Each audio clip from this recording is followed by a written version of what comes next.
السلام عليكم حبيباتي، عيدكم مبارك سعيد. نشارك معاكم عيدي مقتطف من تحضير بولفاف وتقليه وهادشي. صراحه هادشي ما كنحضروش، صراحه اول مره كنصاوب هادشي بوحديتي، ماشي ما كنعرفش ولكن كنعيف شويه سمحوا لي هاد الكلمه، ولكن الضروره احكام ولا بد. الحياه الزوجيه هي هذه دابا كنوجد بزمني، غنوجد بوحدي بخاطري ماشي بالزمن انما شويه ديال اللحم وهادشي كينوض ليا خاطري شويه، ولكن الحمد لله. هذا هو حبيبات، بسرعه بولفاف خفه نزربل. عاد نحضروا ان شاء الله تقليه دواره، نغسلها مشات لي الهضره حطي عليا الديم شويه.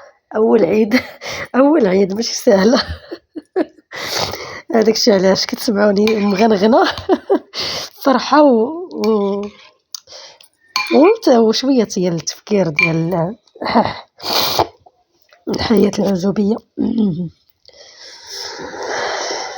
والحمد لله.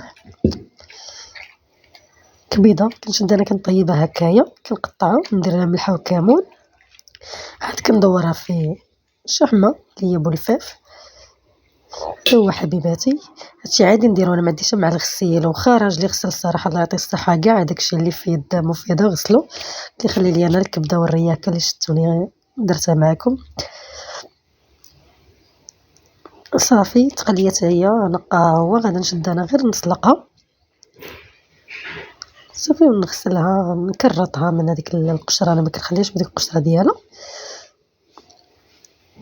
ونديرها طيب صافي. ديك الروينه الكثيره هو اللي جمعها الصراحه، وراه ما هكاك على سبابه غايمتن يمتى نبكي يمتى نتقلق يمتى باليستي ونمشي ديك الماده ديال البجلابيتي ما تعرفوني فين مشيت ولكن الحمد لله والله الصراحه يكون غير لهنا هو المهم، هادشي بحلاوته. وعام على عام كنولفو ضروري. العام الاولاني ديال البنت كيكون صعيب ماشي سهله، ولكن ديال سنه الحياه حتى كندوزو كاع الاعياد. هكا طرالي في رمضان جاني شويه قاصح، ودابا العيد صافي العام الجاي غيكون سالا 16 هذا هو حبيباتي. مقدرتش نكمل معكم التصوير حتى الاخر. نتلاقاو في فيديو قادم ان شاء الله. عيدكم مبارك سعيد.